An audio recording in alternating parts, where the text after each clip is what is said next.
हुकूमत की तरफ से इस बात को रखा गया, मगर 30 से ज़्यादा MP यहाँ पर मौजूद नहीं है। मैडम, पहले तो मैं वज़ीर आज़म की इस बात की मजम्मत करता हूँ और उनको बताना चाहूँगा कि जिना के बारे में उन्होंने जो कहा था, हम तो जिना के सख्त मुखालिफ है, इसलिए भारत को अपना वतन माने, मगर 42 में आपके प्यारे वीर और जिना की पार्टी ने नॉर्थ वेस्ट फ्रंटियर, सिंध और बंगाल में मिलकर हुकूमत चलाई और उस हुकूमत ने 1.5 लाख हिंदू और मुसलमानों को अंग्रेजों की फौज में शामिल कराया ताकि वो लड़े। तो किसी शायर ने अच्छा कहा था वजीर आजम के बारे में कि फरेब देकर जमाने को पारसा ना बनिए, इन्हें कहो कि वो बंदा बने खुदा ना बने, अमीर शहर यही चाहता या हजरत कि हमारी चीख गले में रहे सदा ना बने। दूसरी बात मैडम, हमारे वजीर दिफा जनाब राजनाथ सिंह साहब ने बड़ा ही अजीब व गरीब और तकलीफ दे बात कही उम्मुल मोमिनीन के बारे में और उम्मुल किताब के बारे में। उम्मुल मोमिनीन उनको कहते हैं जो हमारे प्रॉफिट मोहम्मद सल्लल्लाहु अलैहि वसल्लम की वाइफ हैं, वो हम तमाम मुसलमानों की माँ, हम उनको तस्वुर करते हैं, मगर हम उनकी इबादत नहीं करते, हम अपनी माँ की इबादत नहीं करते। उम्मुल किताब कुरान है, हम कुरान की इबादत नहीं करते, कुरान अल्लाह का बिजावा कलाम है। तो उसके बारे में शायर ने अच्छा कहा कि खबर नहीं जिन्हें अपने दीन व मजहब की, हमें वो दीन का मतलब सिखाने निकले हैं। अहम बात यह है कि मैडम, हमारे मुल्क का आइन का इस लफ्ज से आगाज होता है वी द पीपल। इसका आगाज भारत माता के नाम से नहीं होता है।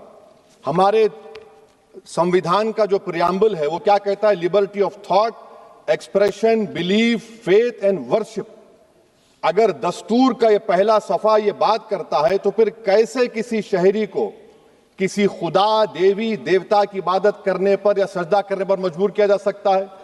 आप ही की पार्टी से आज की जो बातें हुई इसी का हो रही हैं। हमारे कॉन्स्टिट्यूंट असेंबली में मैडम एक मोहतरमा थी रोहिणी कुमार चौधरी ने एक तजवीज़ दी थी कि प्रियम्बल में किसी देवी के नाम से शुरू हो। उन्होंने खास तौर से वंदे मातरम का जिक्र किया, मगर उसको कबूल नहीं किया गया। फिर केवी कामत साहब ने एक तजवीज़ दी कि इट्स सिटीजन्स को बदलकर हर सिटीजन्स किया जाए और खुदा के नाम से शुरू किया जाए, वो तरमीम को मुस्तरद कर दिया गया। हमारे संविधान का उसूल यह है कि भारत क्या है, उसकी अवाम है, अवामी कानून की मुसन्निफ है, अवाम की मर्जी से सबसे बालातर है, अवामी हाकिम है। मुल्क किसी खुदा, देवी, देवता, मजहबी इलामत के नाम से नहीं चलता, ना मुल्क किसी एक मजहब की मिल्कियत है। इसीलिए बाबा साहब अम्बेडकर ने क्या कहा था, उन्होंने मदर इंडिया के नजरिए को मुस्तरद किया। बाबा साहब ने एक नई इस्तिलाह वजह कर दी और कहा कि भैक्षित भारत, ये बाबा साहब अम्बेडकर ने कहा। अब मैडम, अगर मजहबी आजादी इस आइन का बुनियादी उसूल है तो सवाल यह पैदा होता है कि उस वक्त हमारे जो कॉन्स्टिट्यूंट असेंबली के प्रेसिडेंट थे जनाब राजेंद्र प्रसाद साहब ने किस बुनियाद पर वंदे मातरम को कौमी तराना करार दिया? ना तो कोई सेक्यूर रेजोल्यूशन है इसके बारे में। मैडम, मैं आपको बताना चाहूंगा कि जुडिशरी क्या कहती है। बीजू इमैनुअल केस है 1986 का, जिसमें जिहोवा विटनेस ने कहा कि मैं नेशनल एंथम के वक्त खड़े रहूंगी, पढ़ूंगी नहीं। सुप्रीम कोर्ट ने कहा कि उसने कोई गुनाह नहीं किया। वहीं एक 2017 का केस है अश्विनी उपाध्याय का केस सुप्रीम कोर्ट का, उन्हें कहा गाइडलाइंस दिए जाएं वंदे मातरम पर, सुप्रीम कोर्ट ने नहीं कह दिया। फिर आप आ जाइए madam, prevention of insult act national 1971, इसमें नेशनल सॉन्ग नहीं है, सिर्फ नेशनल एम्बलम और आपका नेशनल एंथम है। फिर आप आ जाइए 40th अमेंडमेंट आर्टिकल 51 है, 76 में पास हुआ, उसमें भी इसका कोई जिक्र नहीं है। मैडम, मैं आपके सामने बताना चाहूंगा कि हमारा भारत एक इसका मजमुआ क्या है, इसमें हिंदू है, मुसलमान है, सिख है, ईसाई है, जैन है, एथिस्ट है, मेहनत कश है, किसान, गरीब, मजलूम और दलित है। मगर अगर जो तकारीर आज हमने यहां पर सुनी और बाहर जो सुनते हैं, अगर भारत को देवी कहने और उसके आगे सजदा करने, तो दरअसल कौम परस्ती को, वतन से मोहब्बत को मजहब में तब्दील कर रहे, और फिर यहां पर बोल रहे कि अगर भारत में रहना है तो वंदे मातरम गाना पड़ेगा। भाई, ये तो संविधान के खिलाफ है, सुप्रीम कोर्ट के जजमेंट के खिलाफ है। अगर वंदे मातरम मैडम कौमियत का मियार है तो फिर सवाल यह है कि हजरत मोहानी की कौमियत क्या थी जिसने इनकलाब जिंदाबाद का नारा दिया? अगर यूसुफ मेहरली ने quit India, Simon go back का नारा दिया तो उसकी कौमियत क्या थी?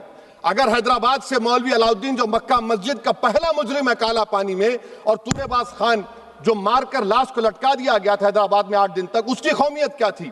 अगर इनायतुल्लाह काफी जो जिहाद का फतवा अंग्रेजों के खिलाफ दिया मुरादाबाद में, जब उनको 2 दिन में फांसी की सजा दी गई, और जब फांसी की सजा के ओर जा रहे हैं तो इनायतुल्लाह मौलाना काफी की जबान पर क्या था? वो रसूलुल्लाह हमारे प्रॉफिट की नात पढ़ रहे थे। क्या पढ़ रहे थे? कोई गुल बाकी रहेगा ना चमन रह जाएगा, पर रसूलुल्लाह का दीन हसन रह जाएगा। तो उनकी कौमियत क्या थी? माल्टा की जेल में महमूदुल हसन, हुसैन अहमद मदनी 6 महीने माल्टा की जेल की ग्राउंड में पड़े रहे, उनकी कौमियत क्या थी? अल्लामा फजल खैराबादी का वो सेल काला पानी का पुकार पुकार कर इनसे पूछ रहा है, जो वहीं पर मर गए, खबर वहां पर है, बताओ मेरी कौमियत क्या थी?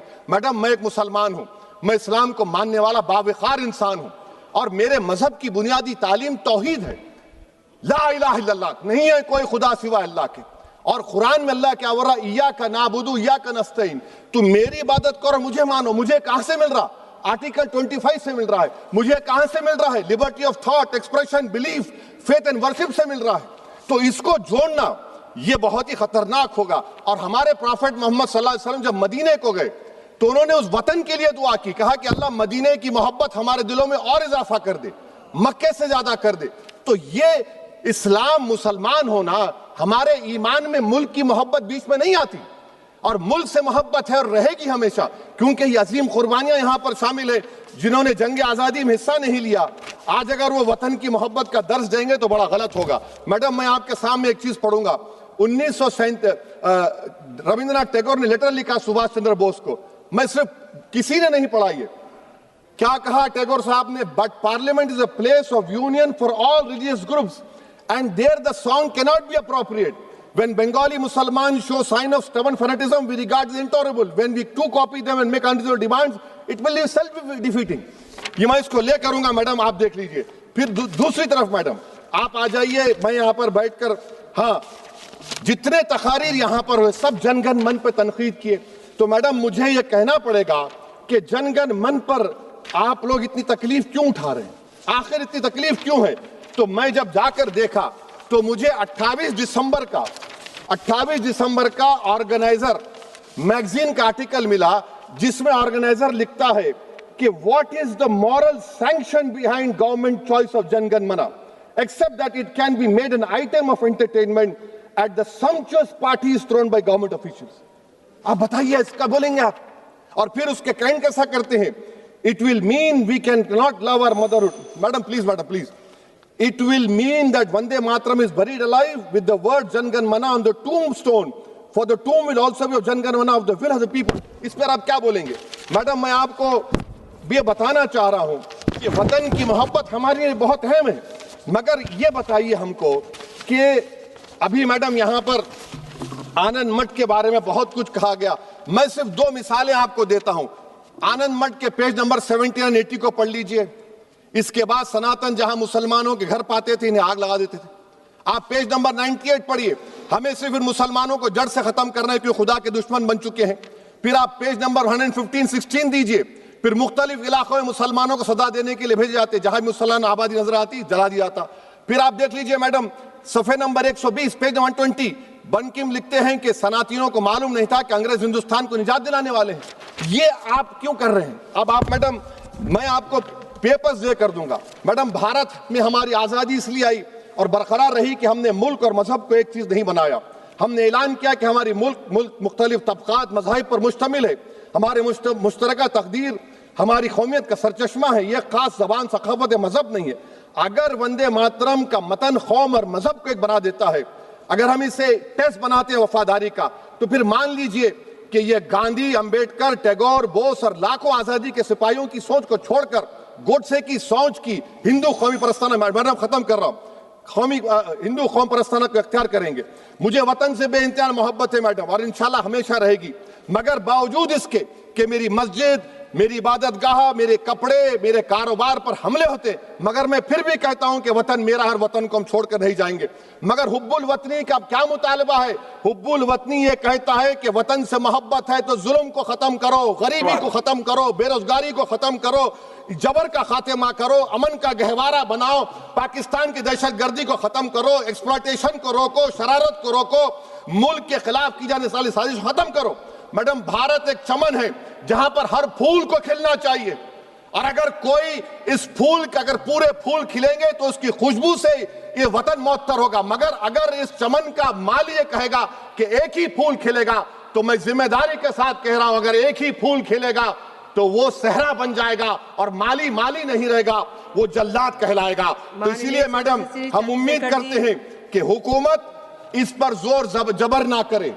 मेरा राइट है, यकीनन मैं जानता हूं कि आजादी के लड़ाई में वंदे मातरम का नारा था, मगर अगर आप इसको जबर करेंगे तो ये संविधान के खिलाफ है। वफादारी का सर्टिफिकेट हमसे मत लीजिए मैडम, खत्म कर रहा हूं। वफादारी का सर्टिफिकेट हमसे मत लीजिए। आपके बुजुर्गों के कोई एक किताब में लिख के क्या लिखा है बता दीजिए, कहां पर क्या लिखा हुआ है। तो मैं इस शेर पर अपनी बात को खत्म कर रहा हूं मैडम। मैं इस शेर पर अपनी बात को खत्म कर रहा हूं मैडम। मैं अपनी बात को खत्म कर देता हूं मैडम, क्योंकि आप बहुत जल्दी में हैं। कि भारत जिंदाबाद, हिंदू मुसलमान जिंदाबाद, दलित जिंदाबाद, ईसाई जिंदाबाद, आदिवासी जिंदाबाद, जो किसी खुदा को नहीं मानते वो भी जिंदाबाद, और मैडम सब पिछड़ा सब आ गया इसमें। तो हम उम्मीद करते कि इस रूह को आप समझेंगे अगर आप सिर्फ अपनी आइडियोलॉजी को लेकर चलेंगे। और आखिर में मैडम, जनाब बंकिम चंद्रा साहब के बारे में मैं आपके सामने डॉक्यूमेंट लेकर रहा हूं कि उन्होंने बीए का एग्जाम पास नहीं किया था, 7 मार्क्स से फेल हो गए थे, ये भी रख रहा हूं। तो आप जिसको लिटरेरी जायंट बता रहे, ये नहीं है। बहुत बहुत शुक्रिया। धन्यवाद सभापति महोदया।